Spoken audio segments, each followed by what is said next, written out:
Hello, family. Hey, guys. I wanted to come into your space today to share the following with you. So, the single most important gift in the world, in my mind, is the gift of communication. The greatest tool of influence all leaders have is communication. You cannot influence where you cannot communicate. It's impossible. So learning to communicate is a critical skill for any of you who think of yourselves as leaders, right? Of course, learn to communicate.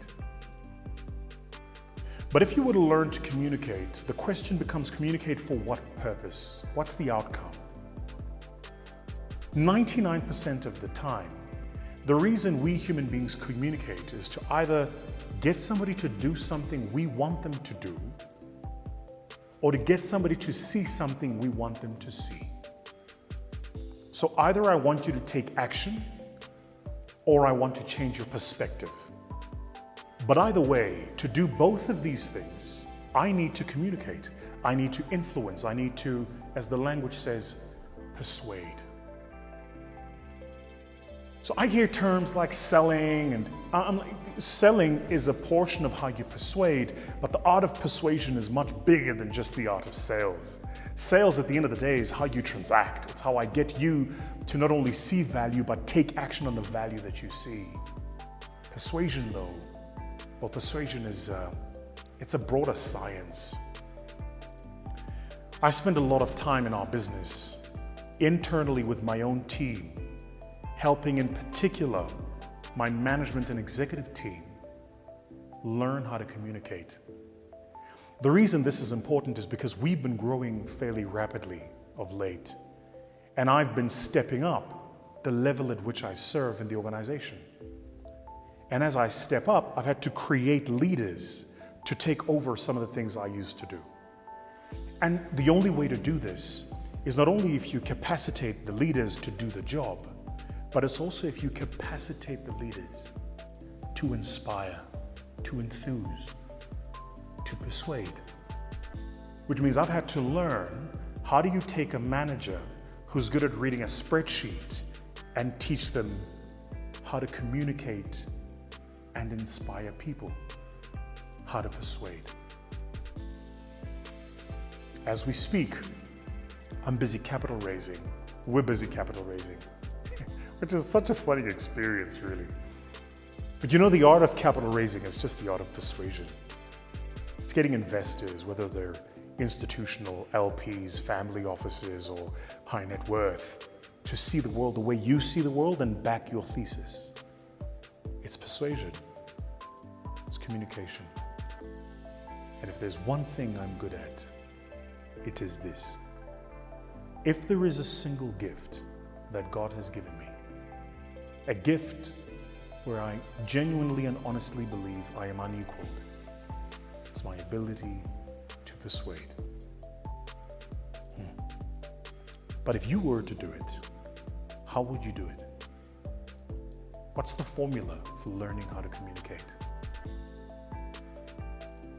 It's actually scientific. There is a process you can follow. And if you follow the process, you'll get the outcome. The first part of that process is to understand motivations. Everybody does something because everybody wants something. We're human beings, we're creatures of incentive. You don't go to the gym and sweat and bust your ass just because you're bored. You go there because somebody served you ads of somebody who looked really good physically, and you bought the picture that if I look like this, I'm going to feel happier. The car you drive is because somebody served you an ad saying if you drive this car, you might be happier. Even the school that you send your kids to, you send them to that school because you either believe it's going to give them the best education, or it prepares them for the future, but everything you believe about the school, you were persuaded, you were told. So there is an implicit motivation for the things you're doing. There are some things we do as human beings where the motivation is clearly explicit. Then there are some things where the motivation is implicit. But make no mistake, there is motivation there.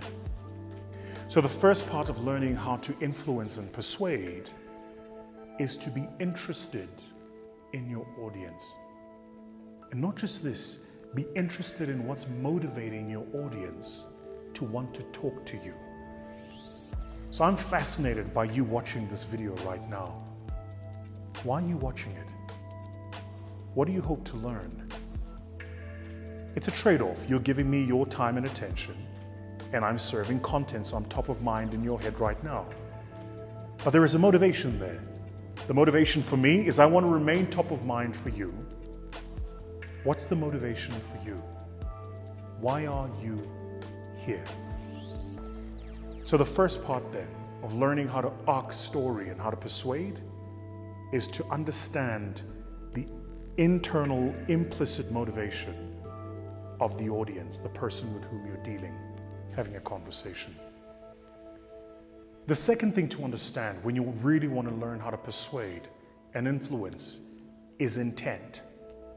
So motivation is why people do what they do. Intent is what impact do they want to have. Their true intent, their motive, the outcome they desire. Here is a great way to think of it. My motivation for being a venture capitalist is that I am excited about the future and I love partnering with founders, and I genuinely believe that I can make a difference in working with founders building the future. My intent would be building a better Africa. So once you understand the motivation, the why people do what they do, the intent is then around what is the impact that they want to have. Now you've got to arc these into the conversation with the person, and I'm going to give you an example of how you do that in a minute. The third is what is the end state, the desired outcome, the end state. In the most iconic speech of the 20th century, Martin Luther King said, "I have a dream." In fact, he says, "I have a dream that one day the sons of former slaves and the sons of former slave owners, will they be able to break bread on the table of brotherhood? I have a dream today." What did he say he had? A dream. What was he selling? An end state, a desired outcome. Motivation, why do you do what you do? Intent, what's the impact that you want to have? Desired outcome, where are we going? And why do we want to go there? So how do you arc these then into something that really inspires people? Well, to arc them, you have to base them all on one thing, which is that the cause, as Simon Sinek says, has to be a just cause. People have to believe that the cause is worth pursuing. You can't just, I have a dream, but the cause is not worth pursuing. It's got to be real, rooted and grounded in people's perspective of the world. And if it's not, then you've got to communicate it in a manner that it becomes that. It's got to seem like a just cause. I want to build an electric car company. Why? Because we're destroying the planet. I want to build a payment gateway company. Why? Because it's hard for entrepreneurs to facilitate payments across Africa.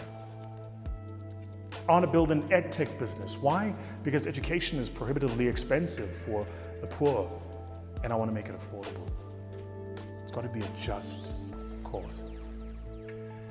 So how do you arc these into a story? How do you arc these into a conversation of persuasion with your client, with your staff, your employees, with your partner and your spouse? I'm going to give you a live example of something that I did the other day.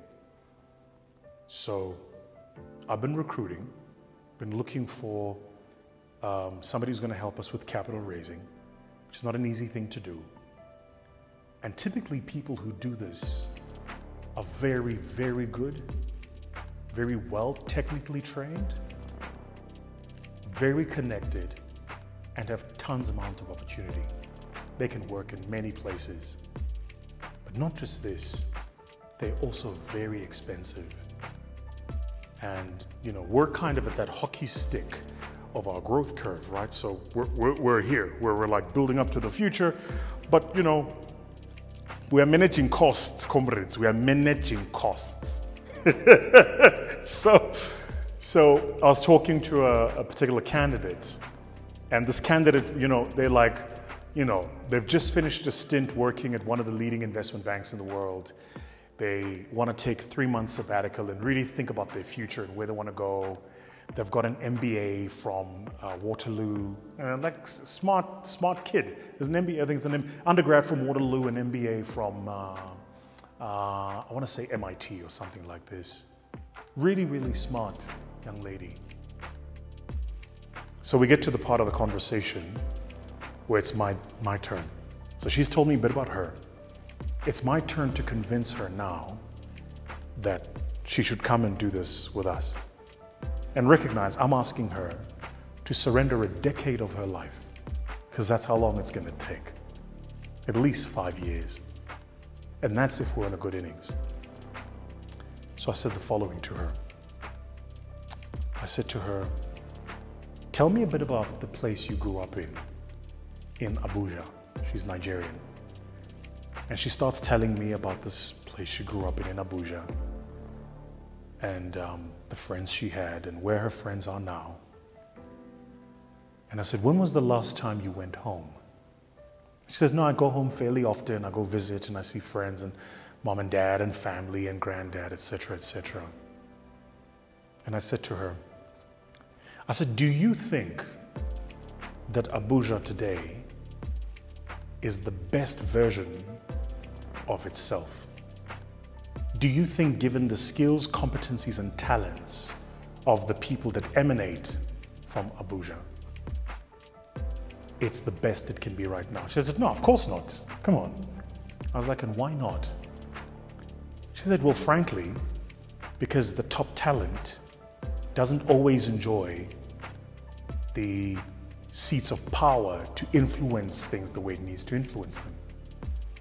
Like, I said to her, what would you say if I said to you that if you came on board and you helped us do this, one of the things we've got attached to this fund is we're building a leadership foundation, and 20% of the carried interest of this leadership of the fund, 20% of the carried interest is going to be transferred into the leadership foundation, and we're going to use the capital in the foundation to identify, educate, and accelerate young leaders across Africa.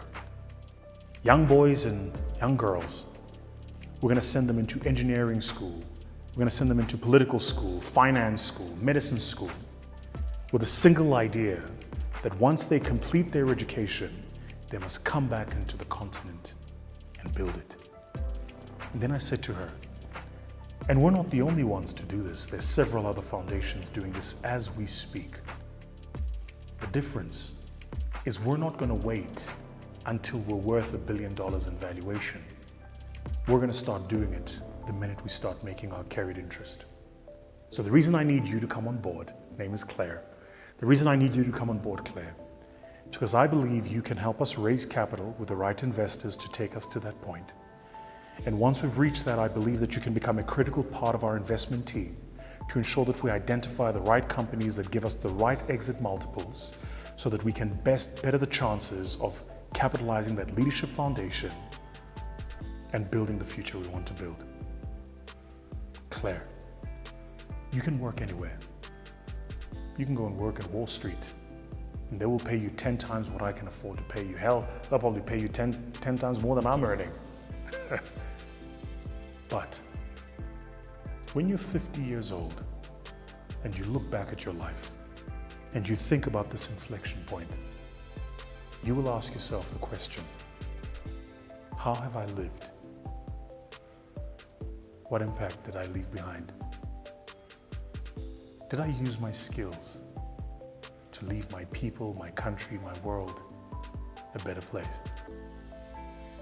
Only you will know the answer to that question. But I think that if you came on board with us, the answer would be yes. And that was it. We ended the call. I still haven't heard back from Claire. Hopefully by the time she watches this, she would have come back and said yes. But realize the whole conversation about why she should join what we're doing wasn't about us. I didn't say this is the business plan, these are the outcomes. I was like, what's her motivation? What's the intent? What's the desired outcome? And how do I base it on a just cause? So go back into your own business, into your own life. Look at some of the things you're doing and ask and answer for yourself the question: motivation, intent, desired outcome, just cause. That's how you persuade. That's how you communicate. That is how you lead. I'm on fire, right? I know. I can literally hear, this boy is on fire! All right, family. I hope you've enjoyed that. Have a kick-ass time. Leave a comment below and tell me some of the things you'd like to hear from us in future. Cheers.